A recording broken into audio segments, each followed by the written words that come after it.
Good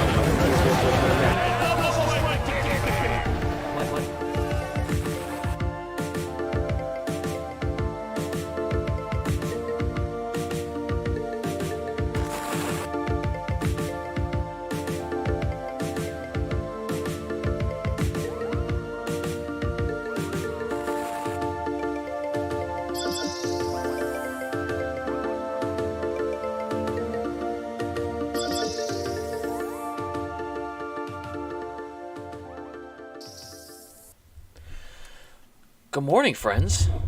We're here. Welcome to the first edition of Coffee with Candlepin Corner. Yeah. What you doing like that? Yeah, Come on, right there. Other side. Cheers. Cheers. Clink. That's good. Let's go. What's going on, everybody? It's a Sunday morning edition of the Candlepin Corner podcast. We're here. We're having a good time. It's baseball draft day for us, so it's a big day. It's like a holiday for us. We technically drafts 3 and 4. 2 and 3 for me, 3 and 4 for you. I want to say. Yeah, I had 2 last night. Yep. I almost spent more time drafting last night than I spent sleeping. Yeah, sleep is overrated. That's why we have extra coffee. Gonna be on the struggle bus. Anthony says we got an echo. Jordan is echoing bad. Hold on. Let me see if I got a setting for that. It must be your end, because I tested mine in my ears before. Jordan is so good I can hear him twice, Danny says. That's the energy we need. Testing. All right, let's see. I just changed the setting. Let's see if does that help? Yeah, my test was no echo, so I don't know. It's got to be this new application. Yeah, it's still a work in progress with the collab, and hopefully we don't drop you out this time. Oh, Goldon, you just said the same thing too. All right, change the setting. Let me know if that helps from this point forward. I don't know. We're on a little bit of a delay with the YouTube. I have to pull up YouTube. Totally forgot about that. I want to get this before we start getting into topics. I want to make sure we are sounding clear and no echo. Okay, good. As he says, better or gone. I need much better. Okay, much better. Oh yeah, no, it's completely gone. Yeah, I can hear it. Okay, so I was not only hearing you, I was replaying you back as a desktop audio. So that's what happened. The stupid desktop audio causes a whole lot of issues, huh? Yeah, well, it's initially Streamlabs wasn't made for collaboration, but here we are. They're upgrading. They're doing better. So we don't have to use. We used to use Restream, but I couldn't be as customizable with the scenes. The scenes would only show up on my screen, not yours. So yeah. I gotta get the hand position right for where I'm supposed to be pointing. We'll figure it out. Yeah, it's episode 2 of our comeback season. Sounds perfect. Beautiful. That's what we love to hear. First of all, I want to if you're in here, there's 14 of you right now. We are at 299 subscribers. Oh, we got another one? I don't have a prize. If you become 300, I don't have a prize for you. We can figure it out. I think I might have an extra t-shirt if you're a size medium or something. I have a 3/4 bottle of Sprite Zero from drafting last night. Sold. I'll send it to you. We'll sign it too. Danny, you haven't podcasted in like 16 years, so I don't want to hear it. Bro, he already retracted his message because he didn't spell it right. Sick podcast. There we go. He typed it again. The Approach, once filmed in 1992. You can listen to a bunch of bowlers. All right, where do we want to start? What do we? They didn't compliment my shirt. Also, I'm already. No, because that's Frank's shirt. It says Alley Chat on the sleeve. We need Frank. We need Frank in here. I'm just repping Daniel. Where do we want to start today? Where do we want to start? I don't know. I think I need another coffee though. I'm half gone already. It's a flat white. It's espresso. Who the fuck are you, dude? Fancy Nespresso machine. My wife is great. I'm still waiting for Jill to be like, yeah, let's buy one. Oh, we haven't so done good. that yet. I'm still waiting. I was at BJ's one day. It was like $150. I was like, can we buy this? And I sent her the picture. And we got our. She's like, what color is it? I was like, it's black. She's like, it was like silver. I'm like, Come on. We got this is we got ours on price we've seen. QVC. We got it for, I think I want to say $120. It came with 5 sleeves of Nespresso pods. That's like $50 right there. The carafe that goes with it. It came with all the milk frother, everything. It was a great deal. Love the frother. Daily was an up and comer. Daily size single was not 200 back when you did it. Oh, and it still isn't. Come on, God. Josh probably isn't watching. He'll watch this back later, so I'll get a Snapchat for that later. But he's up molding the young minds of Candlepin youth up in Bangor. Is that where it is, right? We can start there. It's pretty cool that they're doing that. It's huge. I was looking at the scores. We don't need to read off because it's all kids. But it is really cool that they're doing that. Yeah, it's because the Canada trip was victim to COVID. Yeah. But so now they've switched gears to Bangor, and it kind of worked out. Like it's doing good. The kids are having a good time. I've been talking to Terry, who's got his daughter up there for the first time, and he's ass, even. Dude. I saw I was looking at her scores. She's like a 55 average, and I don't think she went below 70. It's huge. It's nuts. And you know him. He's kind of a pessimist when it comes to bowling. He's not a huge bowling guy, but he's talking about how good of a time he's having up there with this whole situation because it's good for the kids. And yeah, it's what it is. You want to see your little ones have fun. That's good. How's it going, Mark? How are you? That's what keeps them in it. Like, if all they're doing is league every Saturday, like, you can only bowl league so many times, and then especially for a kid, like, it's hard to keep kids' interest in anything. So you gotta mix it up and offer some different things. It'd be really cool if someone put a show out there. I don't know how much we're allowed to speak of that, but let's just say we'll be. I mean, I make the rules. This is literally my thing. So. Yeah, so that's very true. We are. Well, I say we. I'm the backup. Jordan is running point. It's a Candlepin Corner thing, yeah.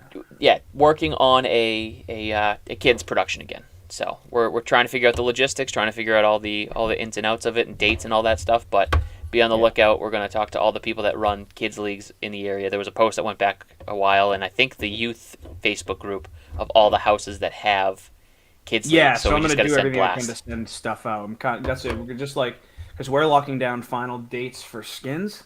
And because I want to do it after. I don't want to have to worry about doing 2 productions at once. Honestly, it's been hard enough just to get everything right for 1 production right now, which is is what it is. But I don't want to throw in a second one, so I want to be done that and then just do and get the kids thing going. But it's in the works. So there's been requests. Max really busting his ass with the kids, like trying to grow that side of the game. So we're gonna help with that.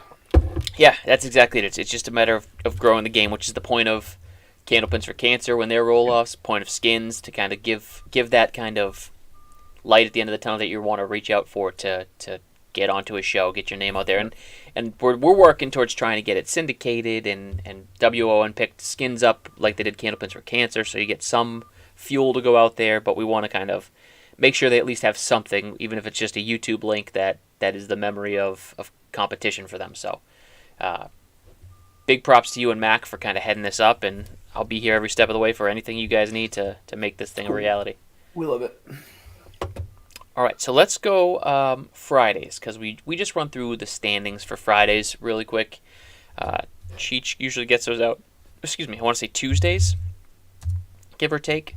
So we don't have the full stats, so what we do is unofficial, always unofficial. He's working like a dog right now. He's cutting meat. Cutting meat.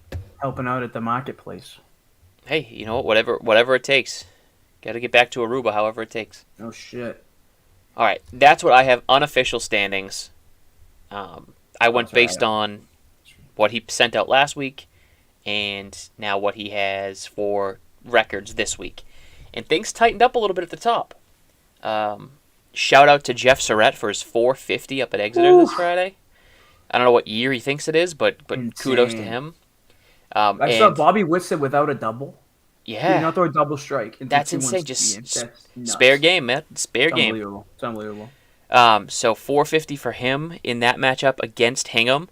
Obviously, that was a tough one for Hingham to take, but that's Candlepin. Sometimes you're the windshield, sometimes you're the bug. So that tightened up things at the top because Central, with the kids thing, had Daly not there, no Danny Harris, and not to say that they don't have a bunch of bowlers waiting in the wings, but Academy 2 also had some bowlers out because of some weddings, kids league, whatever. And the subs for Academy Went showed up to bowl. Joey went 437. Joey Lister. Usually that's the high of the week. Like 437 is somebody's like, oh yeah, that's great night. But Surratt had to shut him down there.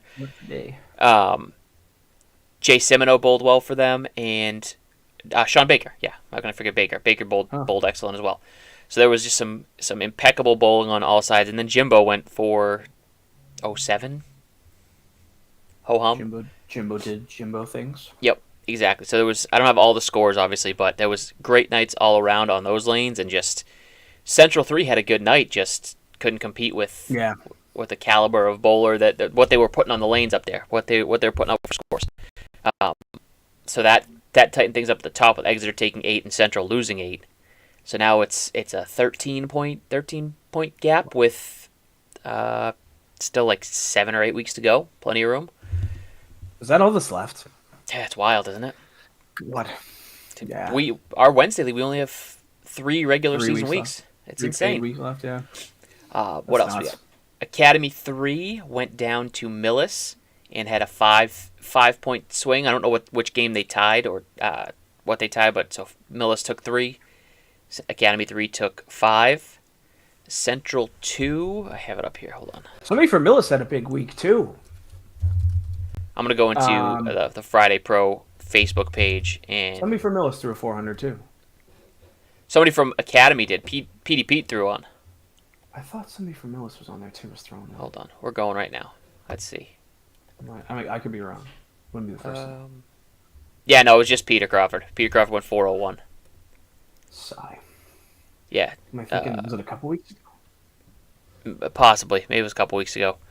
So Millis with the big 3 points there for our purposes at Academy 1. Central 2 went to Riverwalk and took 6 points over them, which kind of opened a little bit of a lead for us, for Academy 1 from Riverwalk to kind of stay over the playoff line. We took 6 on Metro. Aaron Fontaine showed up and threw a 160 game in our face to start the night, so that was fun. Sheesh. Yeah. Game 1 you tied. Okay, thank you, Ezzy. So game 1 they tied and then took another game somewhere, but it's great bowling by Millis to wait, who did Aaron bowl? Who did Aaron bowl for? Fontaine filled in for Metro. He's their protected sub. Maybe I thought he was. Hi, Lexi. Maybe I thought he was bowling for Millis. That might have been why. Yeah, no, Fontaine's Metro's protected sub. Oh. So he can only bowl for Metro. It's cool. It's cool. We were talking about that Friday, the rule change, because like last year it was, if you subbed for a team, then you had to only sub for that team the rest of the year. Or is that 2 years ago, whatever it was? Yeah, because last year, I think the last couple of years was just I think because of COVID, it was just like yes, every single week before COVID. Yeah, because once you lock in a sub that many teams, like I know there's a lot of good bowlers out there, but you sub once, then you're locked in. It made it a little tougher. Now that you've seen Sean Baker go. He subbed for. I know he subbed for Hingham. Now I know he subbed for Academy this Friday, so he's kind of bounced a little bit. Lister's bounced all over the place, so it's good to have that flexibility. Mm-hmm. And Lafayette and Central 1. Central 1 took 6 on Lafayette. That was the last one we were missing. But yeah, it's a good Friday night. Standings are getting tight. That was week 27. So that's 33, 35 weeks total. So yeah, we get 8 weeks left. That sound right? Sounds right. Wait, what? 8 weeks left in the Friday. That was week 27. 3 11 match rounds. Scratch that, reverse it. And then 2 position weeks. 35. So we get 8 matches left. 8 weeks. And then playoffs at Central. On April something or other. Everybody, so I mean Central 1 and Millis are out, but Lafayette, Riverwalk still in the mix. Yep. You guys have a good little cushion. It's at 15. Yeah, and that's kind of what we're saying. Decent cushion. 15, still a lot of bowling left, and we have a tough stretch at the end where we face Academy 2, which is Jimbo, Gotti, Jalbert. We face them, we face Hingham, and we face Central 3 in like 3 out of the last 4 weeks. Good. So we got a murderer's row towards the end. Get so those points now, baby. Yes, that's it. We need a cushion first, and then they might not be there in the last 3 weeks. Yeah, exactly. Not that you get both, but those teams are all up top for a reason. So. Oh, absolutely. And we were lucky enough to go to Central 3 and take 6 the first time.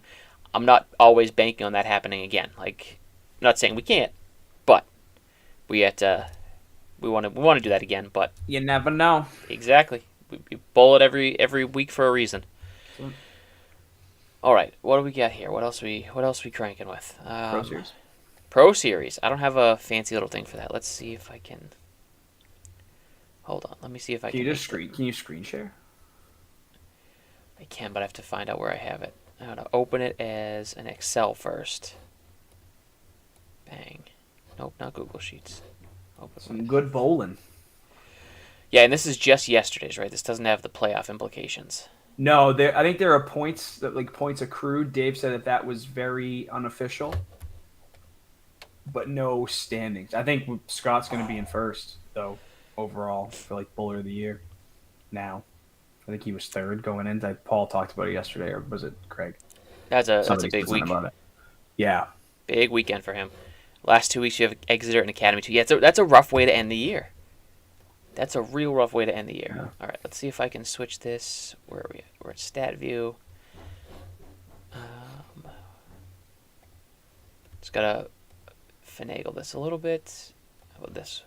Nope, that's the Friday League. This one. There we go. Ha. All right, it's super tiny because I just had it set to the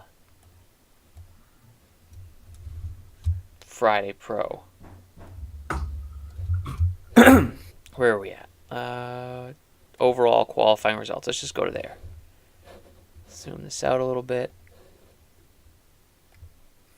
Oh god, where'd it go? Oh, there it is. How's that? Is that too small? Can we read that? All I see is. Oh, hold on. Give it a second to update because you're watching on the YouTube because you can't see this. Oh, we hit 300 subs, by the way. Hey! Shout out to 300 subs. You get yourself a quarter drinking Sprite. Regular Sprite or Sprite Zero? Sprite Zero. Come on. Yeah, buddy. You get CZ for today? I need to know. You get the goods? What did I don't know if I got Diet Coke or if I got Coke Zero. Both acceptable. DC, and I CZ. got a Sprite Zero 2 liter too. Coming up clutch. A little something, just a little bit. I'm the host with the most. There we go. That does look good, by the way. To wash down the 1,000-calorie pizzas we're gonna eat. I love Domino's, dude. It's a guilty pleasure. Everybody shits on it. I was to actually get Taco Bell breakfast, and I was right by Taco Bell. I could have just picked it up this morning. I haven't left my house yet this morning, so we'll do that for next time. Domino's is the ultimate, guilty pleasure pizza. It's shit, but it's good. Yeah. There's no other way to describe it. It's salty and addictive. Not good, but it's good. Yep. All right, so let's go through the qualifying stuff. We'll go through the bracket stuff later, and big shout out to Scott for running the gauntlet he needed to run in the head-to-head matchups and taking his Pro Series title. Yeah. And again, like you said, potentially locking up bowler of the year. We're not. I don't want to say locked up, but he was in. I think Greg said he was in third yesterday, going into yesterday, and then obviously I would think that winning the entire event. Where did he qualify? Ninth. So he had a good qualifier. 100 qualifying point. Yeah, so I would think that that's going to put him at the top, but you would hope so. Yeah. You never know. Yeah, but he's in the mix. He's 100% in the mix. So. Yeah, he's going to be a high seed in the bracket for sure. So Tim Soucy, he's had a good run with these two. I think he qualified at the Sanford one up high too. Tim Soucy. And 628 was the top he's seed. Always up top. I don't even know what he looks like. I don't think I've ever actually met him, but he's always. Yeah, nice guy. Met him a couple times at a couple of the events. He bowled up at Worlds for Central, so he's a great bowler. He edged out Winchell by a pin. John Winchell with a 627 qualifier. Dean Sullivan having a nice day, 624. The Wizard. He beat some good bowlers in the bracket too when we get there. Oh yeah, once you get past anybody who makes that is a good bowler. Yeah. But once you start getting into that I always call it the Elite 8, Final 4 stages, it's really like the creme de la creme. Especially that means they're having a day and they're hot too. Mm-hmm. Timmy Douglas with a 619, he's always in the mix. Joey Lister 616, Bobby Witt, love to see that. He's had kind of an up and down year, but he's done well in the Pro Series stuff. Still kind of coming back from his injury year last year. And then Dave Barber sitting at 8 in the qualifier at 6:14. And there's Scott just outside that top 8 line. Missed the bye for the first round, but who cares? Got him hot. Maybe that's the secret sometimes. You don't want the bye because you want to just kind of... Rest versus rust, man. Yeah, we're going football debate, here. The old debate. Yep. I have the standings from after the last event. Okay. So Joey was in first with 1174 and a half, and then Timmy Douglas was 1086, and then Scott was 937. So he needs to gain like 250 points. 237 back. So call it 250 just for even numbers to gain over Joey and Timmy. Right, and what did he lose in the qualifier? 40 to Timmy, 30 to Joey. So just a matter of, we have the bracket results, but we don't have points here. I'm not sure if there's points associated with that. But you get points as far as you go. So if you went around... Did Lister win the last one? The 3-man? Who won that? Lister, Corey Packard, and Matt Susi. So it's 300. It's 300 points if you win an event. Okay. And then it was 200 for second. Did Aaron's team lose in the finals? That was JJ Tarigny. I think Aaron was on that team. Yeah, I think he was as well. But I don't know how it's. I mean, I don't know how they do it singles compared to. But it looks like pretty consistently 300.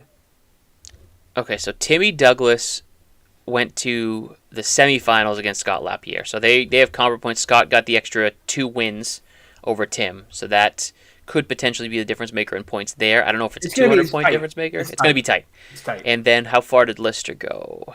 He was the 60. Here he is. So he lost to Scott Douglas in the second round. Scotty was going off. So... yeah, then he just ran into a buzzsaw on Dean Sullivan. So, sorry, you guys can't see that because it's small. I'm just kind of checking stats. I'll go back to the overall qualifying. But it's going to be like you said, a tight finish to see who gets that Bowler of the Year award and to see who makes the playoffs because I think they was tight towards the bottom of the Did we say top 30? Did we make it a top 24? Dave has both in here. I'm not sure. I think...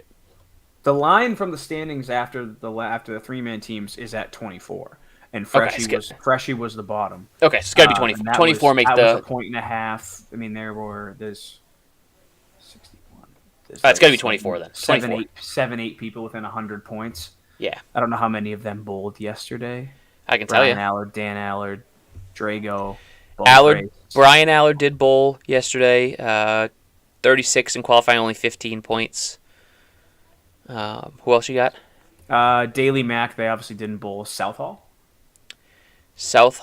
did 25. He qualified 29, so 25 points for him. But Freshie bowled yesterday. He bowled well. Freshie did bowl. He bowled 53 points. He qualified 18th. That's 53 points in the qualifier. This isn't talking about the bracket. So right. you get bonus points in the bracket. He's going to extend his lead. Yep. I mean, obviously, I don't know. I can't see everybody. How Matt Susi was talking about his standings on Friday. How was he in that? Because I want to see he was up there decently because he won. Susi was in 11th. And he qualified. He's 27, so a little bit of a slower day. He missed the qualifier by 10 pins, so he got 25 points. Did Eddie Woodside bowl? Eddie Woodside. Yes, he qualified 30th, 25 points. So everything's pretty much there. And again, these are all unofficial. Dave made clear to say to us that this is unofficial because I think he has to look at ties and this, that, the other thing. Yeah, there's a lot to do. Mark Gallagher and Susi tied at 564, so I think they'll end up actually with 27.5 points each instead of 30 and 25. They're listed on the sheet. But yeah, no, it's going to be a good and an interesting Pro Series. Oh, hey, Seuss. What's going on, bud? Hi. We were just talking about you.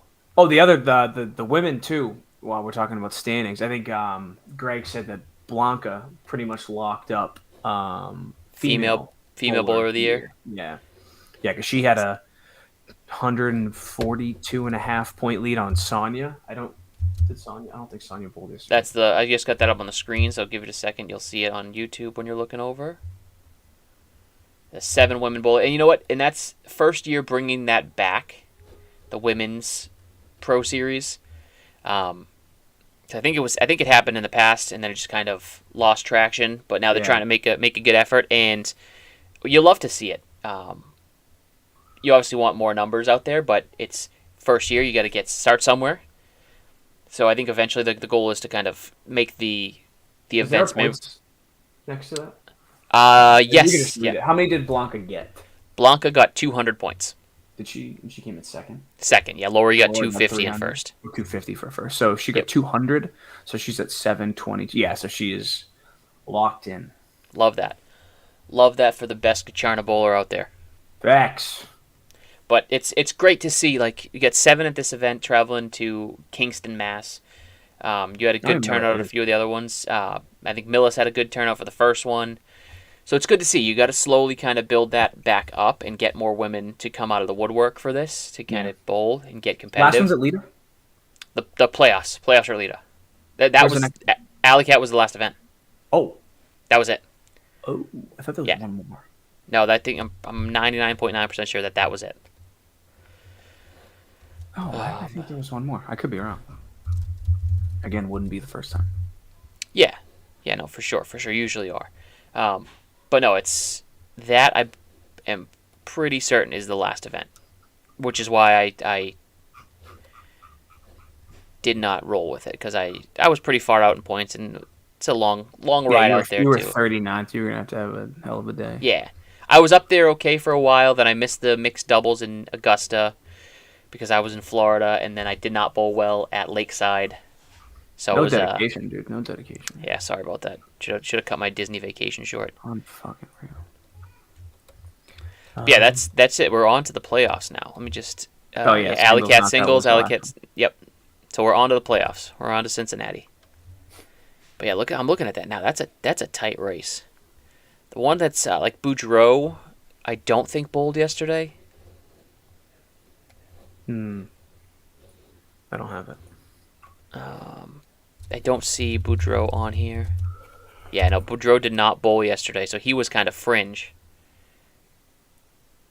6 is the playoffs. We lost an event. Yeah, there was one that got canceled. October, I want to say, got canceled. I don't remember what it was supposed to be, but I'm pretty sure that was October that got canceled. Yeah, so Boudreaux was at 365. Daily Max Southall. No, I think Boudreaux's just going to squeak it. Actually, Keith Beaupre. How did he do yesterday? He might jump over that Mendoza line and take Boudreaux's spot. Because, let's see. He qualified 22nd, so he made the bracket. Got 39 points for the qualifying round. So it's going to be... I think if you got like 30 points or better from qualifying... Then he's... Skins, yeah. How do I forget Skins? Yeah. So everybody that was going to sign up for the Pro Series should sign up for the final roll-off of the season for Skins. Retweet! I think we should cross over that. That's not till April?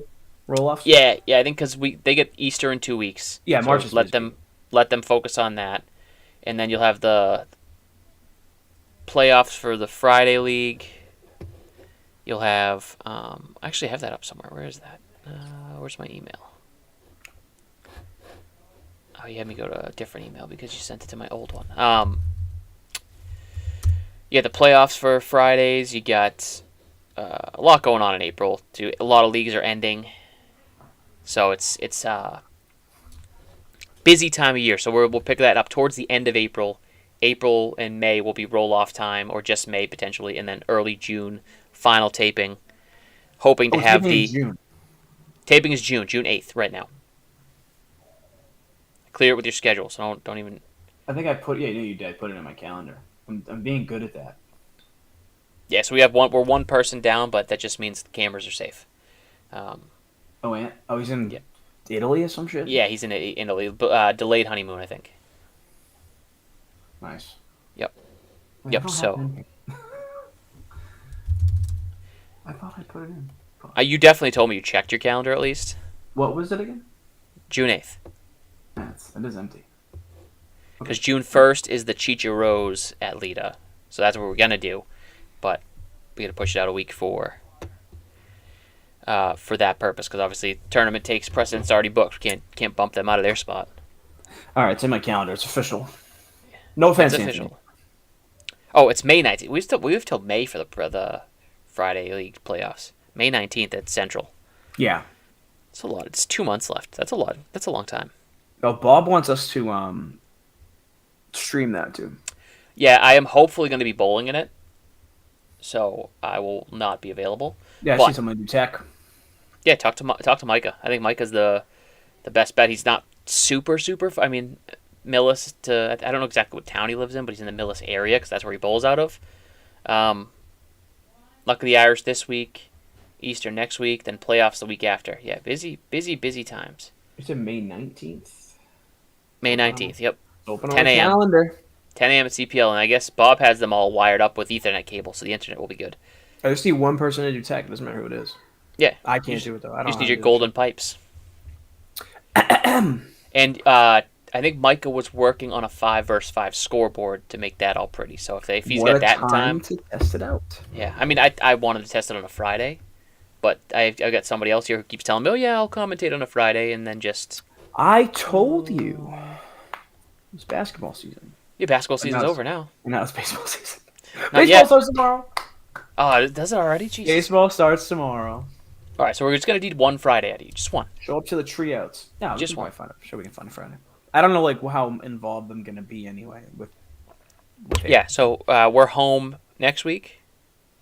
We're home like in 5 days or in 5 days from now, March 22nd. We are home against Ryan's Millis. Ooh.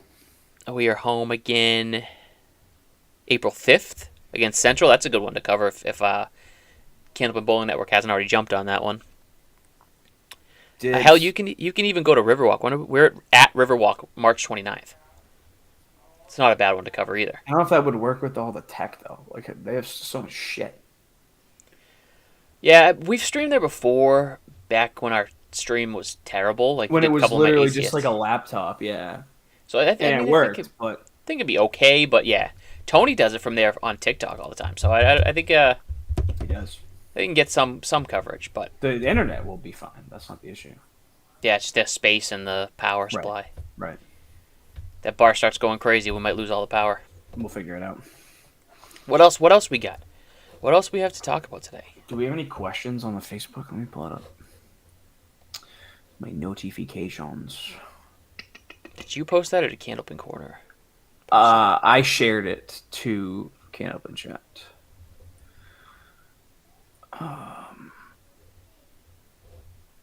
Yeah, we have Mark Michaels with his question of the week. He said, or question of the day. How do you keep consistency over multiple strings? Still trying to figure that out. I mean, we've got some pros in the chat with us. We got 20 right here. I appreciate all you guys joining us. If you haven't subscribed already, shameless plug, to subscribe.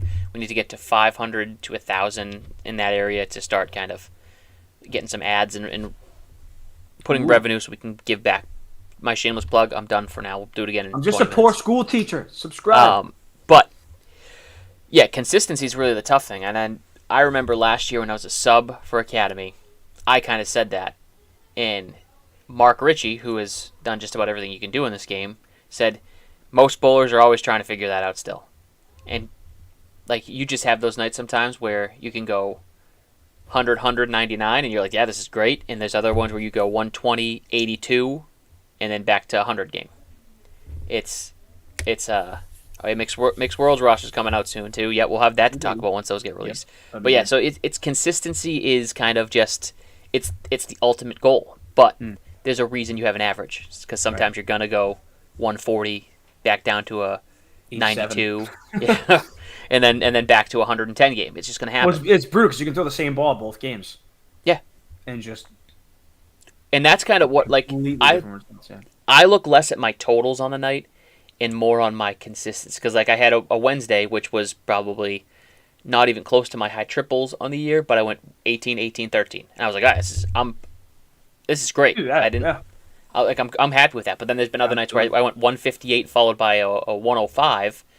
And cool, my score is probably going to be higher at the end of the night than that 118, 113 game. But way more frustrated about the higher score. Exactly. Yeah, Seuss knows that feeling of the back and forth. It happens. Like you go big game, and then you just kind of disappear. But that's what makes the pros that you know that Justin Waters, if you go face him in a head-to-head match, he's going to throw 120 to 130 at you every single game, and he can pop off for a 160. Even if you're not going to throw 160, you're throwing the 115, 120 still and keeping exactly. The score up there. His floor is much higher. Right. So that's what I look at every year. Like last year, my average went down overall for most of my leagues, but my floor was much higher that I didn't have those 260, 270 nights that I had the year before. So you just got to work on getting your floor up there, and that's all just rhythm, consistency, finding your spot, and even for me, we have like the spreadsheets where we track our like game to game and all that, and that's been like a big thing for me. Like my average is pretty much the same, but I've limited like the 80 games this year, which has been good. And honestly, the only ones, most of them that have come have been at like Millis, which for some reason I just cannot figure it out there. But especially at Academy, like I haven't had those really bad games. Like I've just been steady. I've had my 90s for sure, but like it hasn't completely gone off the rails a whole heck of a lot, which has been good. And that just comes down to pinning. And Mark, it really comes down to think of it as driving a car. If you see something in the road that you're trying to avoid, if you over adjust, you're going to fly into another lane. You got to make small adjustments to kind of keep your path, stay in your lane. So that's what it is. Yeah, Anthony, your ceiling is getting higher as a bowler for sure, and your floor is much better. Like you still have a couple here and there, but overall, as a bowler, you've come a long way since last year, which is why you're no longer an 80 average. Just trying to throw an eagle every time. That's it, Seuss. Just 189 every single time. Punch that out like crazy.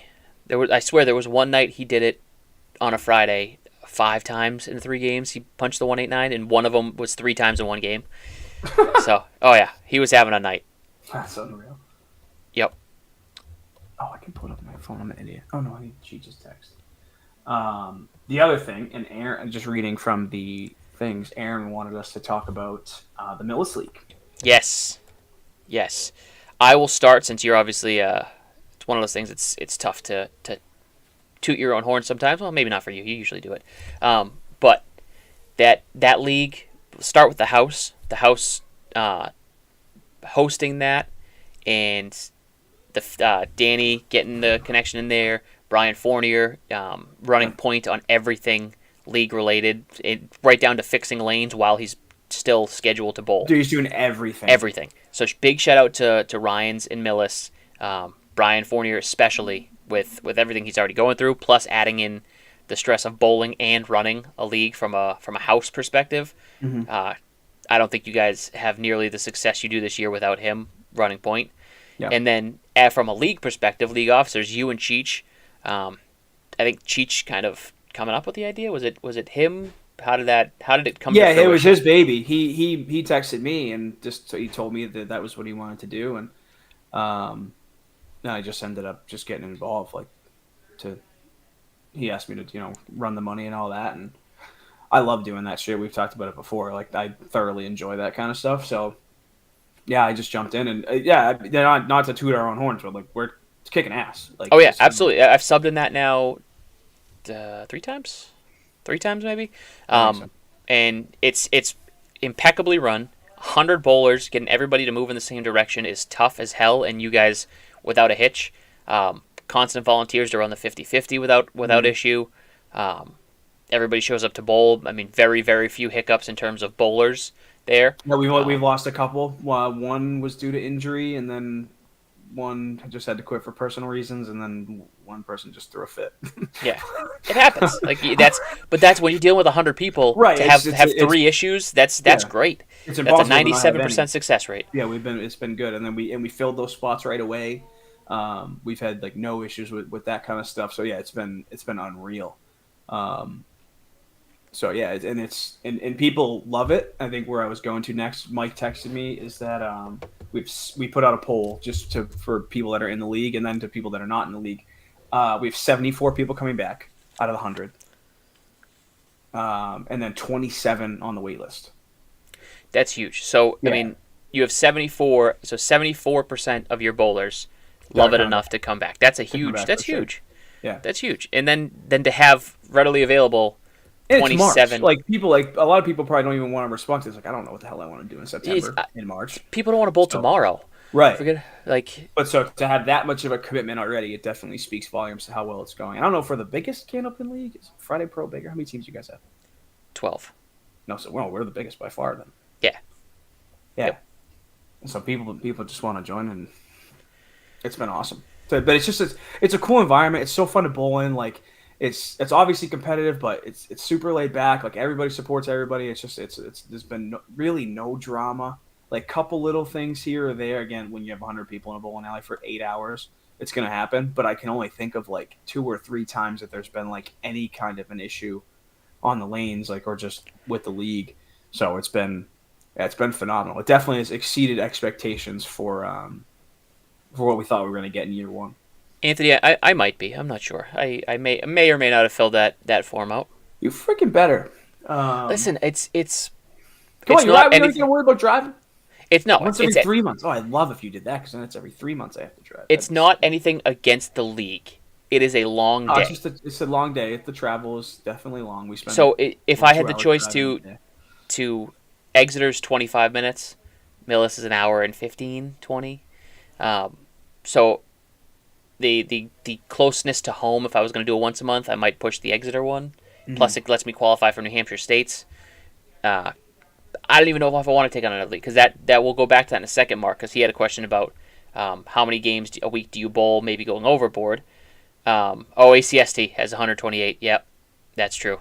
ACST sucks. Technically, the biggest league is ACST, but it's not anything against the league. I would love to do it. It's just a financial commitment, 2 a commitment to a long Sunday every month to get out of the house and get up at 6:40 in the morning, or get out of the house at 6:40 in the morning. Not even get up at 6:40 in the morning. Yeah. And I am self-admittedly not a morning person. So it's tough. This was 10 a.m. was the earliest I can do for this because otherwise I'd be literally rolling out of bed onto a computer chair. So I get the standings up for the once a month after we sing the praises of the president, treasurer, and house for how they ran it. The Narclones, Mike Nardone's team. I don't have the full. I just have one sheet because it's picture based because the league secretary. Yep. They're tied for first with the Eagles. You know who the Eagles are? Dan Gauthier's team, Shoe's team. And then chasing them is the Patriots, which I believe that's Anthony and Charlie Collins. Yep. And then the Raiders just behind them in 4th at 64 points. That's Heffernan, Joanne Rosano. This is good for you. That's a lot of teams to remember. Chris McClellan. Oh, all right. And the Buccaneers 63 points in 5th. That's Sean Taylor's team. And then the person we're really going to talk about now, his team is in 6th, Josh Daly's Cowboys. 9 points out, so plenty of bowling left. What do you guys have? Yeah. April. Did you bowl March yet? Yeah. Yeah. April, May, and June. They're gonna be in for it though because Daly's out the next 2 months. Oh, April because of the 560. April, and then May. I can't remember what's in May. So they're losing him, and there's Exeter? not. I think there's one crossover. I think it's Exeter for May. Yeah. The final week of Exeter is the second to last. That's the money week for them, and he said he's like I have to go to that. So understandable, and that will just be his team taking a penalty because there's not a bowler in Candlepin that can sub for him. Yeah, but I mean the good thing is what is he at 130? What's his average now? Let's see. Zoom in on that. It's probably in the second or third page. I can't remember what team number the Patriots are. Yeah, I'm looking at it right now. Cowboys, team 15. He's a 135 average. Ho hum. But the good news for his team is they get a 130 every game. He's gonna go 390 being absent. That's nuts. Dude, yeah, April will be an interesting month. That's a 400 every time. That's insane. Yeah, that's nuts. And we didn't talk about what he did. Yeah, so that's the next point. So you were segueing us, yeah. I don't have the video. If you go back to Ripping the Rack that was on this past Monday, they played the video. I'm not sure if Josh sent it to him or if they found it from somewhere else. Oh, I haven't even seen that. Oh, it's nuts. Let me see if I saw it in real life, but I haven't seen the video. That he should have had a 200. He ripped an absolute bomb. Oh, he almost threw a triple. Ripped a bomb. He was a 170 after 9 and almost threw a triple for 200. Hold on, I'm gonna go see if I can find where they talked about it on here and see the video because I know they played it, and I'll put the Ripping the Rack. If you haven't checked them out, go to Ripping the Rack's YouTube page. They put on a good podcast. A few is definitely an understatement from everybody I was talking to whenever the date was, because there's a lot of people that are bowling in the 560. All right, here we go. Ready? We're gonna be. All right, so we're gonna do a video of a video. I'm gonna go back to the stat view and just change the window capture. Let's go. Fire me up. But where is it? Where is the YouTube one? Well, not let me choose the. Hold on, I might need to add another one, but easy enough to do. Hide that one. Add source. It's gonna be a long day. I'm already yawning. Oh yeah, we got to go like a lot of drafting. Add new source. Sorry, bear with me. Just gotta. Fine. What else? Any other comments? There it is. Here we go. Mark Miller. Oh, well, you tell me when to stop. Mark said, "How many games do you folks bowl a week?" Might be. Yeah, we'll talk about that in a few minutes there, Mark. I got Josh's video up here. Yeah. But that is a. We only need this much of it. I want to try and make it as viewable as possible because it is a video of a video of a video. If that makes sense. There we go. Before I play it, I'm gonna leave it up there. I formatted it. I'm gonna give it a few seconds to catch up to the YouTube, so you guys can tell me what it looks like before I play it. Can you see it clearly? It's fuzzy because it's far away and it's a video of a video, but it looks fine. Is it all right? Like it's playable-ish? It's low budget production here. Bear with us. Yeah, but just all you have to do is really kind of watch this hit. Actually, I have it up on my phone. Hold on, let me. No, this looks good. It's good enough. Good enough. Yeah. Again, shout out, credit Ripping the Rack. Not sure where they got it from, messages, whatever. I think Josh said his brother took this video when he was going for it. But just let's watch. It's no sound because I had to turn off my desktop capture. Dude, it was so loud in there. It was so loud. All right, it's going on my screen here. All right, so that's the first one's the double. So we're gonna see two balls here. Yep. So that was the double to get him close. And it was just they show it again. So the next video is that same exact double, I believe. It's just absolutely no doubter strike. Like I wanna hold on. I'm gonna go to the YouTube so I can watch what you're watching, so I'm not over commentating on. All right, so that's the. I don't know if I was just locked in because I was bowling. I had no idea this was occurring. Yeah, it's absolutely insane. No clue that it was going on. So I'm going to slow my commentary down to kind of go... I don't want to spoil it for you, actually, but I have to commentate, otherwise it's going to be radio silent. So he waits for his ball. He waits for his ball to come back. And now he gets Timmy Douglas. Yeah, he likes his first ball. And then watch this absolute bomb throw again. And that 4 doesn't even get touched for some reason. The 4 pin? I was going to guess it was the 9 pin. I believe it's the 4. But he launches this thing, looks out of the hand like it should be a triple. And then that's it. And it's over on my end, so I'm going to go back to our regular scene here. But it just... like he threw a missile. Heartbreaker, dude. Heartbreaker. And again, they commented on this, but if you're friends with Mike Machichi on Snapchat, he sent out a great Snapchat after that with the 200 over his head and a 199 over Josh's. Because Cheech, 2018, was that when he threw it? I think so. At Academy, threw a nice 200 game. And so he little hazing of Josh there, but Josh needed 8. I think he only needed 8 on the last ball to get it. He got it. And Josh is what, 24, 5? He's a youngin. Yeah, he's got plenty of time. He's gonna have coming. 200. No, it's coming. It's no without. I'm afraid now of this 10 stringer at Millis. I'm bowling with Fontaine, who, if he does what he did Friday, I'm ecstatic. But you get Josh who's averaging 135 in there, is gonna go insane. We're gonna see some crazy shit. We're gonna see some big numbers. And we were talking about this when we were leaving Academy on Friday. I don't think Josh has named his partner yet. I don't No? think. I think he's listed as still TBD on his sign-up sheet. So I'm curious to see who he gets. Very curious. All right, let's go back to Mark's question. How many games a week do you folks bowl at Bobby going overboard? Tuesday mixed, Wednesday a sub, Thursday a sub, Friday 4 strings, etc. Yeah, that's a lot of bowling. That's too much bowling.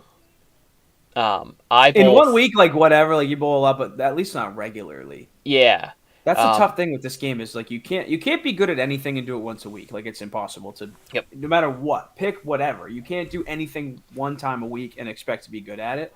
But there's also like definitely going overboard and doing too much and then just getting burnt out. Like you can't physically, mentally, financially, maybe even do it that much.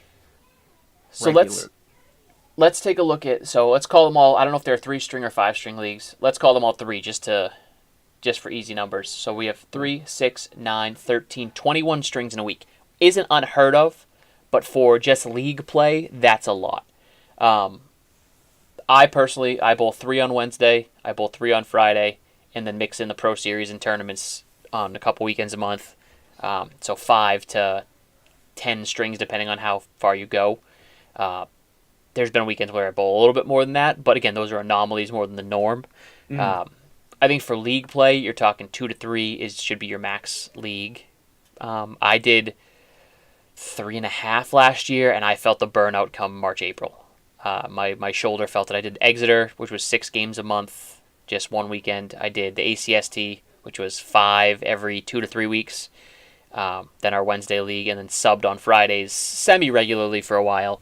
And it just, by the end of the year, I felt it in my shoulder. I felt it in my scores. I just fizzled out at the end because burnout's real. And a lot. Work, life, sports, if you overdo it, you're going to get burnt out and you're going to start to hate the game. Like, it just boils down to it. And that's when you end up on a hiatus for 5-6 years. 21 strings this week. Yeah, that is a lot. Wow. That you bowled Easter in 1 week. That's what you did. So it's, yeah, that's a lot. I would stick to, if you have, looks like Tuesday mix is your league. So you have 1 league and you subbed in 2 others. I would stick to 2 leagues, especially where you're kind of still figuring it out. Once you start getting there, I mean, there's some guys that bowl 4 or 5 nights a week. Shout out Aaron St. Cyr. Daily. Daily dropped it down this year. I think Daily just does the once a month and Fridays. And then Exeter. I think he does 2 once a month. He doesn't do the main once a month? No, I think he dropped out of that this year. And then I think maybe he's just always subbing because he's always at Academy on Wednesdays. Always at Academy on Wednesdays. A couple weeks ago, he had 24 in a week, and that didn't even include throwing for fun. That's it. Yeah, Brittany, that's exactly what it is. You have, there's going to be those weeks, right? I bowl skins I try out for skins on Saturday, bowl Pro Series Friday, or sub and Millis on a Sunday, Pro League on Friday, sub and Millis on Sunday. You're going to have those busy weekends. I just think having that as the norm. Yeah, you do it regularly. No way. No way now. MLB players practice every day, whether or not they have a game. A pro athlete is a pro athlete. I don't fully. They have days off too, but I know they practice every day. But again, as Jordan's a baseball guy, one, they're getting paid millions of dollars to practice every day and keep their body in tip-top shape. There's some bowlers that are in tip-top shape, but most of us are just Joe Schmo, like that weekend warriors with bowling. We're not athletic machines like baseball players are. So it's a little bit different. I think there's somebody, I want to say it was Craig Holbrook, said like the number is max 3 a week. 3 leagues a week is like your the pinpoint number. Yeah. Once a month, Fridays, Wednesdays, ACST. Yeah, so that's kind of where I was last year. Once a month, Fridays. That's exactly where I was last year. And the ACST just started to, scheduling was tough with people, so it started to become a grind, and I opted to not do it this year. Sorry, Danny, but eventually you'll see a return to ACST because I do miss it. And that's all. If you're in like the 10 to 15 strings a week, like I think that's where you need to be. Yeah. But just you can't expect to bowl 3 a week and have anything, improve. Yeah, and the biggest thing I'll always say to get competitive, and now Anthony and I were talking about this last week, the more scratch you can bowl, the better you get as a bowler. Yeah. ACST is a big one. It's the gateway it's the gateway drug to competitive bowling. I like to say about ACST because you get to start with your peers, like your same averages you're starting with, and you flourish or you sink. That's about it. And it's you get no safety net with handicaps. You just got to go bowl, and 3-string practice. Yeah, that's fine, Chase. Like that's 7 strings a week is a good number. Like I said, I'm at 6 on league basis weekly, and then Pro Series in a couple of events here and there. Chicha Rose in, what did I say that is, June? Easter, that's going to be a big one. My first Easter will be fun. Oh, baby. Yeah. Gotti and Susie were going back about it last Friday and really kind of convinced me. All the aches and pains that they're talking about getting after bowling 20 strings. Like, yeah, it sounds like a great time that I signed up for, but we're already paid, so we're locked in. You need a sub on Friday night? Not me. I'm not volunteering. Sounded like a volunteer now, but no. Like, bowling before is fine. As long as I didn't have to have like a Monday night league, then I'd probably just quit for a little bit. Well, they see most guys, I feel like, take that week. It's like the week after Worlds and the week after Easter. So many guys don't bowl. Yep. But whatever. It is what it is. Three strings on Friday, get all Saturday to recover and kind of make sure I'm good, and then it'll be fine. Sunday's the big day. Take Monday off. Already did. Yes, off Monday. That's the sleep till 11. Oh, well, yeah, because they didn't finish last year till 12:30, 1 o'clock. Is it that late? Because they stop in the middle for lunch, the food. You got to get everybody going again, and then you start. Then as things get close, people take a little bit extra time on a shot or waiting for this, that, the other thing. So it slows down a little bit towards the end. I don't think I can even touch that buffet. Yeah, I'm gonna pick, but I'm gonna bring protein bars and protein shakes for the day. Like that's little things. Yeah, no. Yeah. If you eat, I'd be ready for a nap. Yeah, and that's what a lot of people say. Don't sit down when you're eating, because once your body sits, you get stiffened up, and then forget about it. Luckily, I did the 10-stringer ACBT last year. Did the 10-stringer 9-pin tournament at CPL this year. So I'm warmed up to 10 strings. It's just that back 10 that's going to be the tough one. Mm-hmm. Yeah, it's finding a good balance. Those jobs pay great, but steal so much personal time for. Yeah, work in general, just it's tough. There's been times I've been asked to sub in leagues that I can't. I'm like I don't get home till league starts at 6:30. I don't get home till 5:30, so that gives me an hour to get home, eat dinner, see my family, and get to the bowling alley. So work in general can be tough. Not everybody can work 3 minutes from home. 7. Oh, sorry, 7. And get out at 2.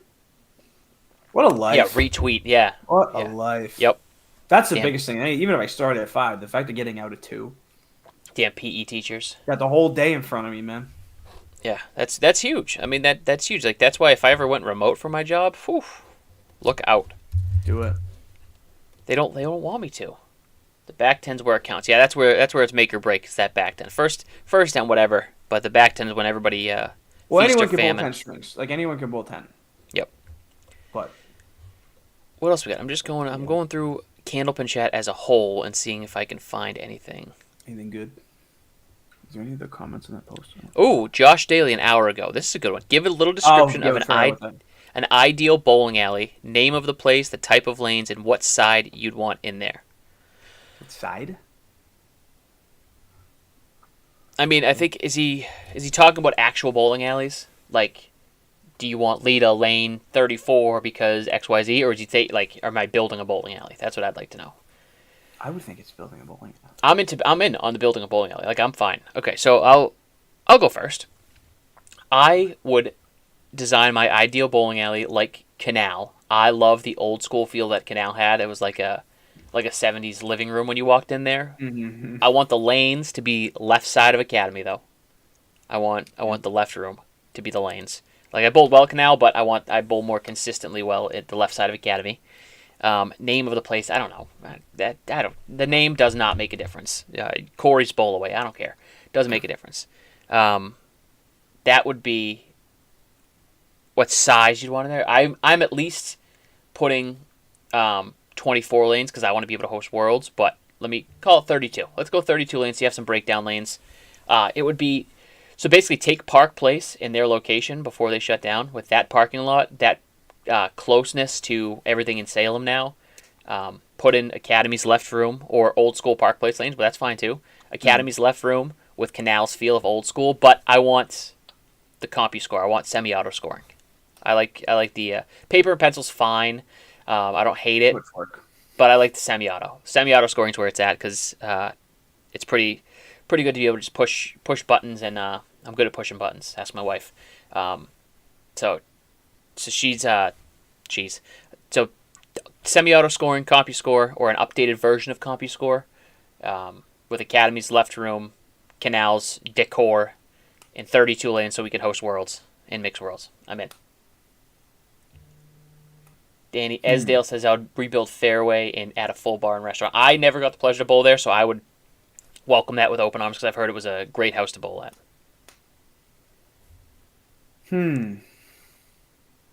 While you think about that, also, I've heard St. Joe's was a great place to bowl that I never got to bowl. There's a few places. The Dungeon.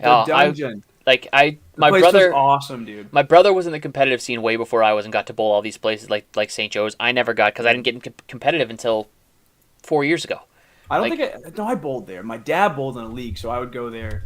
It was probably when I was in high school. I think I was in middle school, and I would go every once in a while because it was just a bunch of his buddies that he bowled with, and that place was cool, dude. Just like you wouldn't even know it was there either. Yeah, it's like you still drive by, and we played softball last year. I would take that path, and I would every 3 weeks I'd be like, damn, Caitlin, that was a bowling alley. This was so cool there because all the stories you hear from there. I think Sarge bowled out of there. I think that was one of his places. So it's cool to see that. I would like an extra row of spectator seats, Al Blanchard. Well, so Al's where I'm going, and I'm trying to think because like my base for what I want in a place is Pilgrim. I knew you were going there because that stadium seating was awesome from a spectator standpoint. I don't know what it is that I just fucking love it. Is the carpet on the wall? You've always said that. I don't know why, but like Timber has it too. I fucking love that. Like, it is the best. So like, but I want like still like wood approaches and wood lanes because I feel like Pilgrim like maybe they changed to synthetic. I don't remember a lot of Pilgrim again because I wasn't in the scene. There's got to be Pilgrim bowlers in here that can speak to that. Al was definitely thinking of Pilgrim. He said, "I recall a place that had grandstand seating," and that's exactly that's Pilgrim. Pilgrim had that was the best, dude. Like a gymnasium seating. That's what it was. Yeah, it was exactly that style. Like no backs to seats, just benches. Watching the shows that were there, like when everybody was like crowded in like that, like back in the day. Even when they had the kids states there, the parents could all come and sit back, their siblings, whatever, and you had plenty of room. Like go ahead. Not to say Academy doesn't have room like behind, but you don't have that tapered seating where you can see. It's not like that. Yeah, no. Like Worlds was tough. Like when we were in the finals 2 years ago, we're standing in the pit and there was people like behind us sitting at one of the tables, and they were like, "Hey," they're like, "You guys need to move." I looked like I was like, "What? Who do you think you are?" Like, who do you think you are? I am. There, and I'm not bowling, but like this is my team. We are all in this match. So like. No. All these, I will always say that from a streaming standpoint, everything. The game you are watching is about the bowlers on the lanes. It's about nobody else. That's it. The bowlers on the lanes. Out of your way. Like, yeah. This is for me. I was lucky enough to have a great seat all week. I'm seeing 3 more games from my best angle. So yeah, that I want Pilgrim from the outside. You know what I love is like Exeter's lanes. Yeah. Exeter's lanes, like. I just love like the old school, like the field, even like Riverwalk, the pinfall. I would like to be a little better than Riverwalk for me. Yeah. But yeah, that maybe like the decks and the pins of the left rim and Academy, the lanes and approaches of Exeter. I do like Exeter. I do enjoy that. I want to add in. I want the sweeps and the sweep motors from Riverwalk because those things are fast as hell. Oh, we're flying. That or Millis. One of the two. Like yeah. They rip, yeah. I also like just like from a what's the word I want to use? Like when you spend money at somewhere with like from a customer standpoint. Like Pilgrim had pool tables. Pilgrim had a sick arcade. I had so many birthday parties there when I was a kid. Yeah. Like if you could take that and then throw in like Academy's Bar and Grill like at the same time with the TVs and have all of that, like that's your center. Yeah. Like, that would be sick. And that's Park. So, Park Place didn't have the arcade, but they had that restaurant forever right there. That was such a huge, huge thing for them. And I think Mike Nardone in the comments need a place back in Worcester. It's insane that the birthplace of Candlepin doesn't have an Caleb. Alley. Oh, hey. What's up, handsome? Say hi, everybody. There you go. The podcast just got a lot better looking. Yeah, he doesn't have any coffee, but he's also ready. He's in his pajamas. He's ready to hang out. This place is, I'm gonna have to like screen share because this is awesome. But yeah, the birthplace of Candlepin doesn't have an alley. That's huge. While Daddy finishes his that's big. That I think Norcross just posted that the Candlepin Hall of Fame is going there. Candlepin Museum is going out to Worcester in one of their buildings. But no alleys is insane. Like, what's the closest alley to Worcester now? Do you see my screen share? No. You see it? Nope. The stream see it? If I can, I guarantee the stream can't. Ah. Is Mohegan the closest? Stupid. Do you want to send me something on send it to me on Facebook and I can pull it up on mine? Where are you? Al Blanchard, I like to see the Friday Night Pro League encourage spectators a little more. My wife and I travel up to Hingham as often as we can just to watch the greats play this game. I agree. I fully agree. Spare time's the closest. Okay. I agree that I think spectators in general need some more. Need to get out more. We got some skins. We started to get a couple. We got a handful here and there. People ask when we're taping so we can see it. But I sent it to you, Matt. You saw it. Yep. I got this one too. I'm sending another one. Like the right wall. You can see in like the back of that photo. The problem is, Al, it's just people don't want to go and spend their Fridays watching anymore, which I like.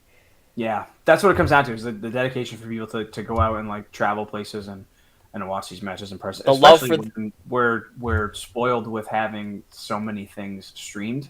Yep. It's like when people post about a tournament or this or that, literally the first comment on every single one of these posts is, "Will it be streamed?"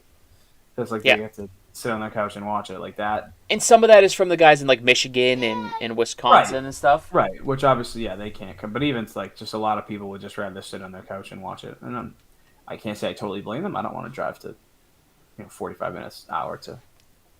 Mark, you will not be disappointed in Lita. That is for sure. No, Lita's awesome. Lexi, Susie, and the gang all there run an amazing ship. Sorry, I got to play Dad for a second. I fix the tablet. What's the matter, buddy? Dad. Looks like it's frozen. I'll have to fix that in a second. Or go up to Mom and she'll help you. Sorry, playing Dad. But yeah, they run a great ring up at Lita. But let's go back to the photo that I have now featured up on the stream. That masking unit cover with the historical Haverhill with all the it's awesome. All the artwork. You can see if you look to the left, you see the carpet wall that Jordan was talking about. That was another kind of mural based on carpeting. It was just, and then you had the talk box, because it was a lot of stairs up to the desk. So they had the talk box on each lane. I forgot about that. Yeah. Yeah. But they had the CompuScore too. Like it was just a good spot awesome. in that old school orange seating. When they sold it. Yeah, to a doctor's park. But that's the game right now. You need to have, and not saying the owners of Pilgrim weren't dedicated, because they work hard. They did a lot.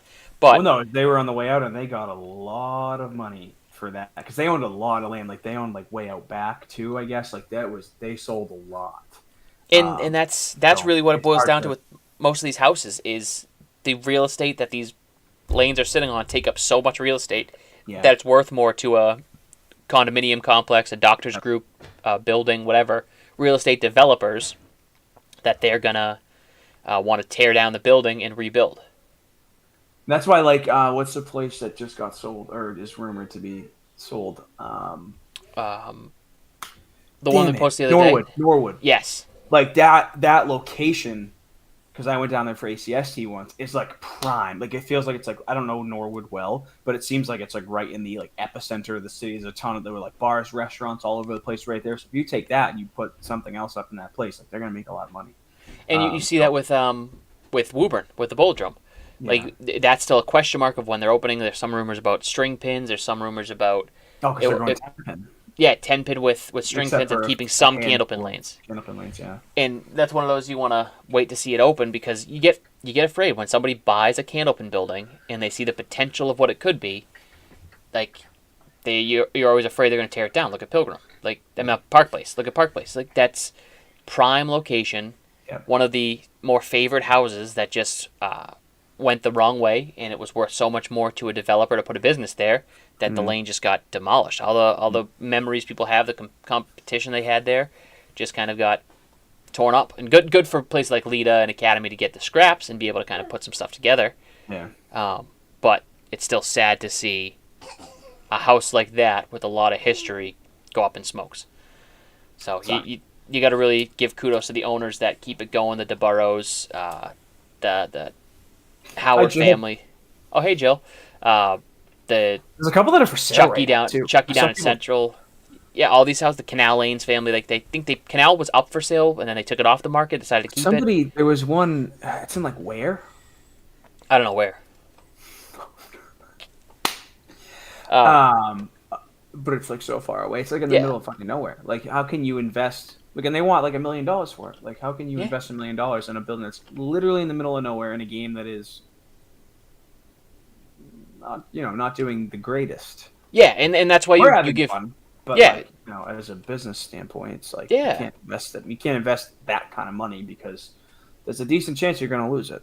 Yeah, and that's really what it boils down to is if you in that same middle of nowhere, can you put up a condo complex and sell all those condos and make your money back instantly?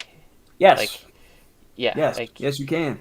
And that's the unfortunate part is you have to look at the dollars. That's why you got to give kudos to somebody like Autumn Mowry up in where in Maine is she? She's up in Maine. I'm not sure what city. Way up there. Yeah, but she took over that bowling alley as a young adult and is trying to keep that game alive. She's done awesome on TikTok. She's been featured on news articles.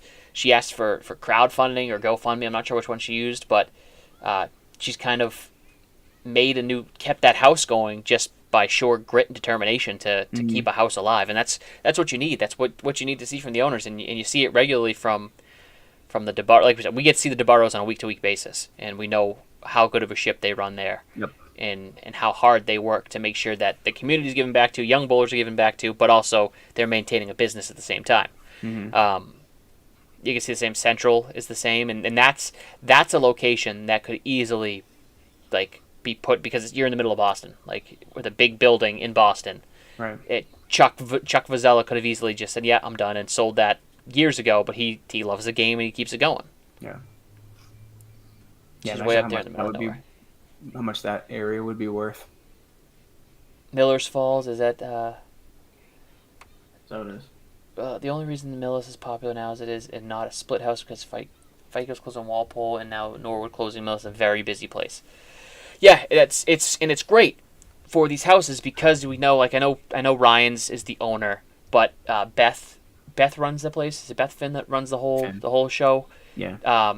She does a great job of kind of keeping that balance between, hey, cool, we love to support the bowlers in the tournaments and the leagues, but also our bottom line is our bottom line. Otherwise, corporate's going to take this and demolish it and sell the property. Mm-hmm. So they have to find that good balance. Oh yeah, Central's a prime location. Skins was no. Skins. We didn't do Skins yesterday. We had a Skins taping last week. Was it last week? 2 weeks ago. It wasn't last weekend. No. Was it? No. Unless you're talking about skins for the spare time, maybe? Maybe spare time skins? Yeah, Peter Janton posted about it. I saw that.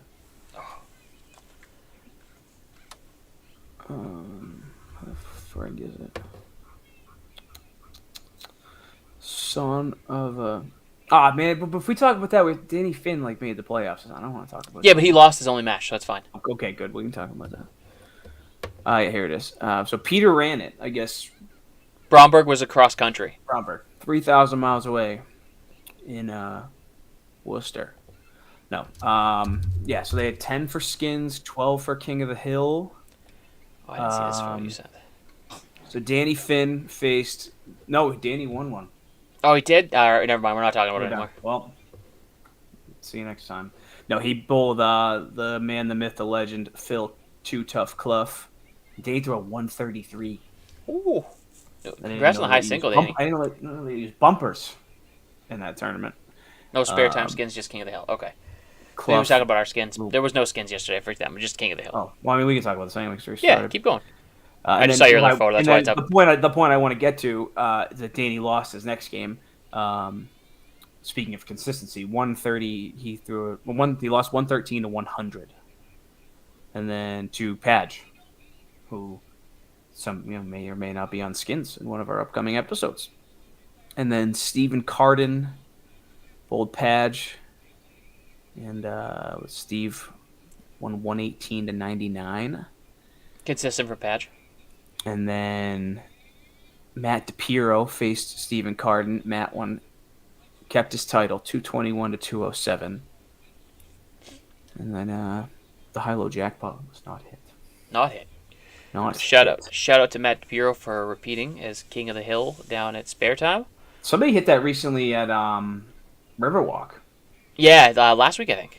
The triple strike and the there was Skins and the high-low jack both got hit like in the same weekend. I need to go to that. I've been literally Sundays are tough because I want to go to the gym in the morning and so many other things to do. But I want as he wasn't there. Nardone says there was Skins as he wasn't there. All right. Well, we don't have the Skins results. Let's put it that way. Yeah. Do they? But they sometimes actually might post a picture of that. Yeah, they post the spreadsheet. Usually, I think Bromberg does. I don't know if Peter had the same spreadsheet that Bromberg looks like uses. all he has is the roll off. It's a three-string qualifier. That's all he has is those results. 372 for Steve. Jesus. What is that with handicap? Either way. Yeah. Another photo of Pilgrim up above. Though. So good. I didn't see Jordan sent me a second picture of Pilgrim. That's the one, dude, with the space wall, back. baby. Oh my god, dude, I miss it so much. And this is from let's see, I can see some of the seats here. 1, 2, 3, 4. That's like 5 rows up in the gallery. Yeah, because that's just how it was like. It was like going to a high school basketball game. How you had the gallery seating. It was so cool, dude. It was so cool. I personally would always pick the top row, so you had that wall to lean on in the back. It was good. It was a good seat. Dude, that place now though, if like the Angelottis were selling that today, like I would want to try to find a way to get in on that. Find a nice angel investor, as they say, just to kind of send you some money. Got the credit score. It's it. That's what it is. Just gotta get a crew. I know Susie wanted to get in on buying Park Place when that went down.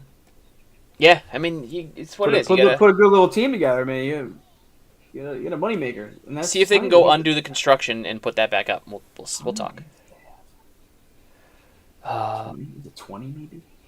Yeah, I'm not sure. It wasn't a Worlds type house, which is unfortunate, but yeah, that would have been cool. Yep, would have been cool to see. That's what like. But yeah, and then the other unofficial breaking news that I think we can talk about because it got talked about on Ripping the Rack. Bangor is no longer the World's host for November. I don't know how breaking that's going to be to some people, but they are no longer hosting the Worlds. Is there a reason? I just think that not to stir the pot. Yeah, I think they couldn't invest in the house that as well as they wanted to. Well, the lanes because the lanes aren't in the best of shape. Yeah, I think when it came out, people noted that. Yeah, that the lanes weren't in the best condition. Yep, I think that's really what it boils down to. There's a lot of renovations that need to be done that they just either didn't have time or money. Just it's whatever the reason was, they couldn't renovate the way they wanted to. Especially if you're redoing the lanes, like that's a big expense. Yeah, and I think the kids are up there now. I just got a picture from somebody that there's like I think with the rain, the roof might be going. There's some leaks here and there, which onto a wooden lane is never ideal. It's not good. Who is hosting now? I think that is still undetermined as of right now. I don't think there is an official host as of right now. The rumor on the street, and again, this is strictly rumor from my sources that will not be named. I believe it's either down to Academy or Lita, unless a dark horse shows up. But I think who else can even host it? Lakeside, but they I think have been clear that they don't want to.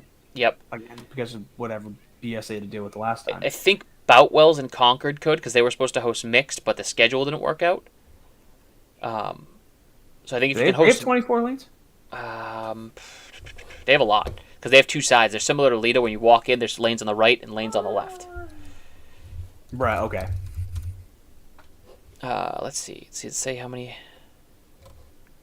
I think it's on like the ICBA site, but I don't know if it has it.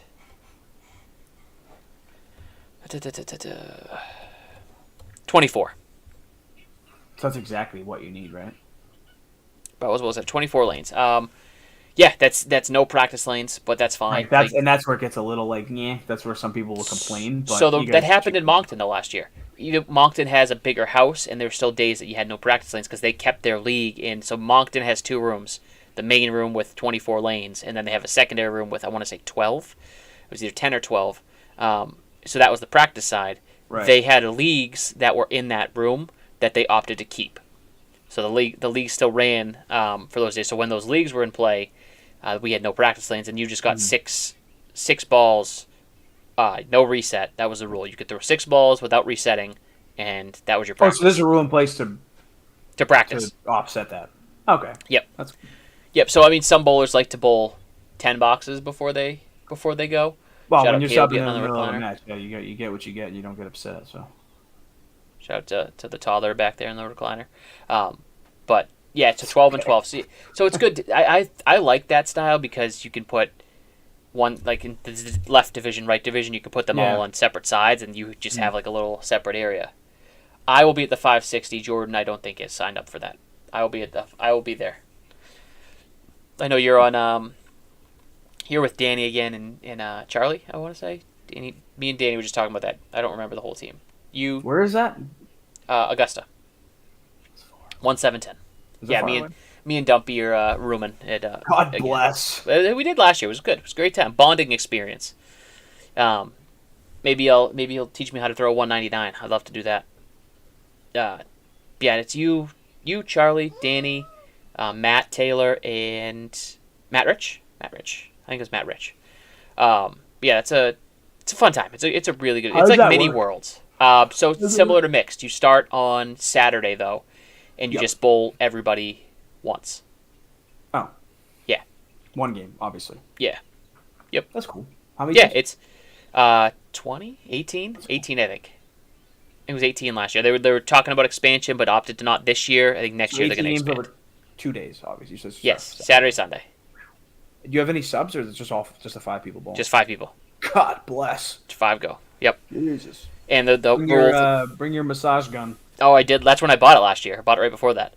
So, and the 5 reasons called 560, for those that don't know, the total of the averages of the 5 people on your team must total 560 or less. So, yep. That's cool. Ezzy, who are you bowling? Did you bowl in it last year? Who are you bowling with this year? Somebody's looking for a really low average. Free. Hey, that's how it goes. Luckily, the average is locked in 1231. But still, that's that was when I was kind of bowling good. Might be like inflated like a 106 at that point. Yeah, so it's me, Josh, Freshie, Cole Fry, and Mike Machichi as our 5. So we're gonna have a great time. That's for sure. So it's going to be a fun time. Yeah, so look for that. I might bring I have a streaming phones. The 8th is when I'm in California. When the hell is that? Oh, it's the same day as Millis, right? Same day as Millis, that weekend. 20th. Just kidding, can't go. 20th and 21st, I think it is. Is that what? I think that's why I probably didn't even consider it, or like put my name anywhere, was because of that being the Millis day. Yeah, 20th, 21st. So I'm heading up there the 19th because I have that Friday off from Friday. Be there? I'm Prez. Look at you, acting president. Let's go. That's the second time this year. We had to have like a vote that day. Wow. Took control. Gee, did you we had have a coup? You stage a coup and throw Cheech while he was gone? Jeez. Well, that was the week that somebody like threw a fit and quit. Oh, yes. And so we had somebody who was there that could sub, like that was able to bowl, but they weren't within like the average range. So we had to have a meeting. Do we just disregard because the person's out of the league now? So do we just say anybody can sub right now? And it was Nando that ended up taking the spot, and then he's just locked in. Yep. Wow, that's I don't remember seeing last year. Corrado, Body, Ashley Breton, and Blanco. Oh, that's a good team. Yeah, it's fun. It's a lot of fun up there. Kind of has that competitive nature of a mixed worlds feel, obviously with a much more laid back because it's not as do or die. My team came within 2 points of cashing last year. You guys were right out of it, right? Yeah. We tied one game and we missed cash. We missed tying for the cash by 1 point. So if we would have taken 2 in one other match, then it would have propelled us into the cash. Just I think I want to say all the way up to 2nd or 3rd. So yeah, big missed opportunity, but we're back. We're better. We're gonna learn from grind. it, and you come back better the next time. That's it. And I'm bowling better now, so it's gonna be good for me. Josh is obviously on a tear. Cole coming off a high average for the left side at Worlds in a finals appearance with his team. So we get some notable bowlers, and Cheech, we know what Cheech can do. Cheech who can throw a 200? Cheech, we know has had a rough stretch, but we know what he's capable of. He can pop off any second. If he all of a sudden, that's my bold prediction for the 560. Cheech is gonna throw a 200. I like the bold prediction. We'll mark it down. Text it to him. But yeah, and then Freshie. We know who Freshie is. Freshie's making him pay. Making him regret it. Oh shit! God damn it! Come on, Jordan, get it together. Make him pay. Make him regret it. Make him regret it, baby. Make him regret it. I don't know who's regretting it. I have no idea. But you were second losers. Yeah, it's a great turn. And 1710 is a beautiful house. The lanes are nice.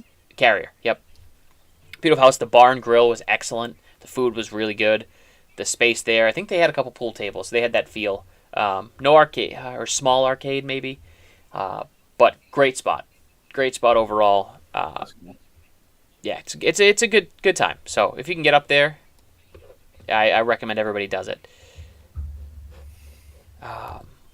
We're at the hour and a half mark. So we exhausted our topics. Still at 19 viewers, so I appreciate you guys. We didn't go, so Danny, if you're watching, I apologize we're not going over ACST this time, but I feel like that's a lot to go over in one, so we're going to do it like every other or so. Yeah. There's a lot of ACST to talk about with the 4 leagues, so we're not gonna do it every single time. What else we got? Is there anything else? Anybody in the chat? We get 19 of you in here. Any other topics we haven't hit on? Oh, we're at 301 subscribers, by the way, so I appreciate the 2. I know one of them was my brother. I don't know who the second one was, but he hadn't already subbed. Yeah, what a loser. That's egregious. Yeah, what the hell? Egregious. A small one. What do you got? Yeah, I don't... For some reason... Oh, look at the subscribers we've had in the last couple weeks. Craig Holbrook, Danny and Kate Finn, Brittany Underwood, William H. I'm not sure... no last name. Clinton Parks, Jim Crane. We got some good names. GG's. Mark Weber. Oh, check them out. They're all live right now. The Candlepin's main event is live right now for the once a month and up at 1710. Oh. But yeah, no, it's Oh, small one must have been to the arcade. They have a small arcade up there. Yeah, it's a small topic. I thought it was a small topic. That's what I was waiting for. And Spencer's bowling in the best box up at Boutwell's. Yeah, him and Dietrich 155 first game. Kevo Dietrich. Yeah, Kev carried. My brother's heavy too, so strong guy.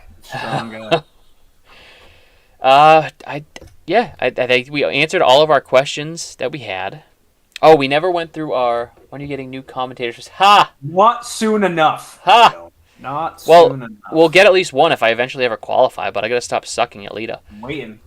If I qualify for one, we'll have a new commentator. I was gonna qualify, and then Jackson had to go and make me think he was dying. Maybe that would help you because you weren't thinking about bowling. No, I was like 360 through 3, and then I don't know if I hit 105. No, you definitely still bowled well. I think it's you stopped. You weren't thinking about bowling because my last 2 games sucked. Telling you right now. What were we supposed to talk about? They kind of did it on ripping the rack, so I don't want to go through that. We were supposed to do our top bowlers right now. We were gonna use that as homework. We never actually finished it. I have my top 3 right here: Daly, Waters, Winchell. It's actually written down right here. Yeah, that's my top 3. That's a good top. That information. Jill would like to commentate for Skins. Would. Only a few will understand that, but easy. At Billy Bloom. It's my friend's wife. Yeah, but Skins total. What Skins total? Mine. Oh, you're looking for your roll off. But yeah, no, we get. I forgot to do my homework for the top bowler, so we'll have to punt that for another time. So 2 weeks from today is Easter. I will obviously be busy. Want to go back to Saturday night? Do the 30th? Easter Eve? Easter Classic preview? Probably. TBD. I think that works, but we'll figure it out. We'll post on Facebook when we're available. I'll be prepping my French toast casserole. Yeah, I'll be here. I'll be hanging. Everything's ready, and then we're not doing anything here. Quick breakfast in the morning, a little Easter morning festivities with the little guy, and then off to Lita to get there for like 10:15, and spend my entire day there. Get yourself some good carbohydrates in there before you go bowl. Carbo load, like Michael Scott, fettuccine alfredo the night before. What could go wrong? All the other ones are posted except for the one that I want. Yeah, that's fair. But yeah, no, you bowled well. It's just I still feel like you had a decent fourth game. Maybe it was your fifth you struggled because you kind of rushed out of there. But I think your fourth you still bowled well. When was that? Long time ago. I know. January, maybe? I want to say it was January. We'll talk to Seuss. He's got to have the record somewhere. We'll talk about it. I'm going to keep looking because I'm curious, but... Found it. We got it? Yeah. 106, 118, 126, and then 106, 102. Okay, so you did break 105. It's close. So I had 558, and the cut was 598, so I needed 41 more pins. So you need 10 pins more in those 3 1-0 games. I was looking at the last two. If I could have thrown 20, if I could have put 25, 20 up, I would have made it. I know Jordan doesn't watch The Office. We tried to make one of our leagues The Office names, and he was throwing a fit about it because he didn't watch The Office. Wait, what's going on? I made an Office reference. Horrible Boston accent. Yeah, Jordan has a catchphrase already. Wait, what did you say? What did I miss? What did you say? About The Office? I said carbo low with fettuccine alfredo like Michael Scott. They run a 5K. That was straight over my head. He's just chowing on fettuccine alfredo while he's about to I don't watch TV. I watch Law & Order SVU. And Love is Blind. I'm out and you like that. I did watch it on Netflix. It was good. Not my wife's obsessed. Not the newest one, but I watched just like a random one time. You don't watch The Office either, Anthony? I usually plays. That's actually shocking. That one's surprising. Not that I'm calling you a nerd or anything, Anthony. I would never do that. Office is not a nerdy show. Office is greatness in a sitcom. 106, 102. Damn it. Yeah. That's a 558's a good day for me, though. That's a great day. That's just shy of a 112 average. 2 more pins would hit a 112 average. Oh, I bowled like crap. That was game 5. I took out those newer bowling balls just to try them because I had nothing to lose, and I bowled my best with those, I think. 125, yeah.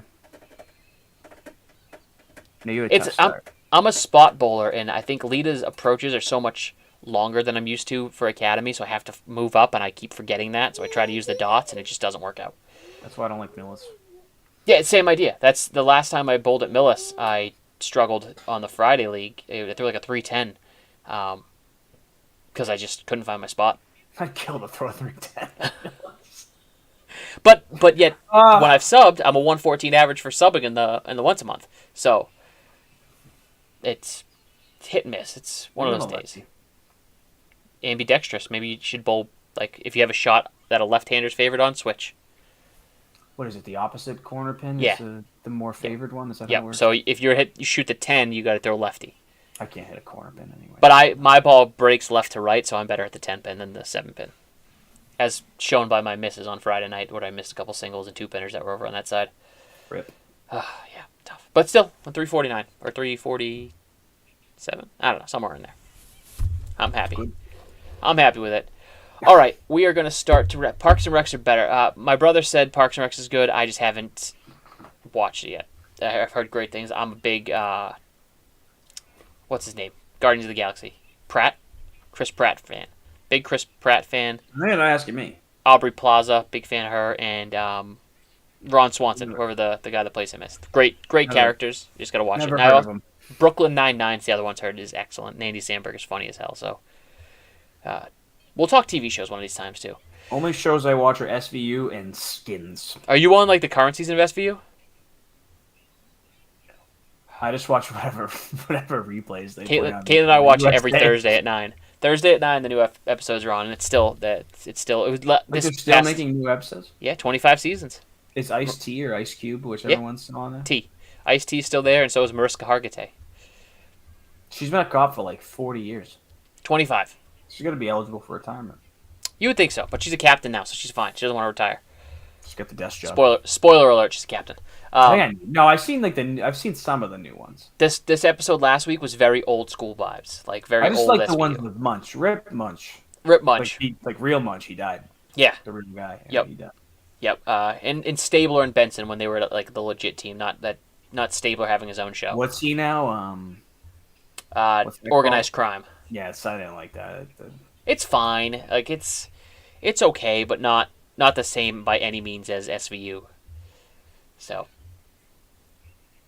Yeah, no, I don't watch a lot of TV either. I always have people tell me, "Oh, you should check out this show." SVU is the one show I watch most of the time. Like, and this is gonna sound like super nerdy. If I have nothing to watch, I'll put on Candlepin Bowling. Like that's just what I do. Jill makes a point. I can't sit still. That's it, or he can't stay off his phone. That's the other. I have ADD. Did you know that? Huh, look at you. Breaking news. I think we all saw that writing on the wall. Attention deficit. Yeah, that's why even on the podcast sometimes all of a sudden you'll see him go like this, and he'll go, "Oh, sorry, what'd you say?" Well, he has no idea what I said. I'm a popular guy, you know. Yeah, okay, buddy. Yeah, okay, buddy. All right, I am gonna wrap it up here. We are at an hour and 38. Held 18 to 20 of you guys all this time. I appreciate you guys so much for hanging out. Subscribe if you haven't already. Go watch our other videos, the skins, tapings. We got some Friday Pro stuff. We got the 9-pin tournament. Still gonna talk to Teddy about a summer version. We'll talk about that. But all kinds of stuff on our page already. We're working on keeping the content going. Check us out on TikTok at Candlepin Corner on TikTok. Is that it? What it is? Yeah, and once our new episode drops, we'll have new content. Just waiting on the episode to drop. Yeah, and then you see random stuff from our Wednesday league that Jordan will kind of... Yeah, I'm due for one of those mic'd up night. Oh, and do you have a tripod? I know you borrow Anthony's. Do you have one? No. I have this for you. It's the cell phone thing. So I'll give you... I think I have an extra tripod. I'll bring it Wednesday. You can just keep it with you so you can have it whenever. Lit. But yeah, that's it. And we're gonna tape our own, the Candlepin Corner crew version of skins. We're gonna get some content for that. Me, Jordan, Anthony, Leonardi, and then we're gonna find a fourth. Maybe it's Greg or Micah if he's up in the area. But he's got a far drive. It would have to be immediately after a taping for Micah. Cause it's like an hour plus drive for him. Yeah. Well, not this past time. We were all busy last time. Anthony and Micah bowled. But yeah, that's I don't know what. What I don't know. What did I say? Yeah, I don't know. I saw that comment too. I didn't know what you said that she said that. I don't know either. I don't know. Whatever. Jill Snapchat him. We got a group. Yeah. All right. That is it. We're gonna call it quits today. YouTube at Candlepin Corner, Facebook Candlepin Corner, TikTok Candlepin Corner. We are everywhere. Hell, if you want to follow the Twitch, we don't use it, but you can follow it anyway. Why not? Do it anyway. Yeah. What the hell? Slap a follow down. All right. That is it. I want to be mic'd up. Jill wants to be mic'd up. Jill, we should do that. Have her come on a Wednesday and just commentate and just get some gold tidbits from there. We should go bowling. Yeah, am in. All right. You guys all have a fantastic Sunday. I'm going to go finish prepping for a draft. Jordan, I'll see you in like an hour and 45 minutes. An hour and a half. Let's go. I'll be ready. We'll get lit with some Diet Coke and Coke Zero, whatever you got, and a little shot of JMO for the day. Jameson. Shot of JMO for the day. JMO shot. We have to for St. Pat's. I'm going to buy a round of drinks for the boys. Round of drinks, bud. All right. You all have a great rest of your weekend. We will catch you in 2 weeks, right before Easter. And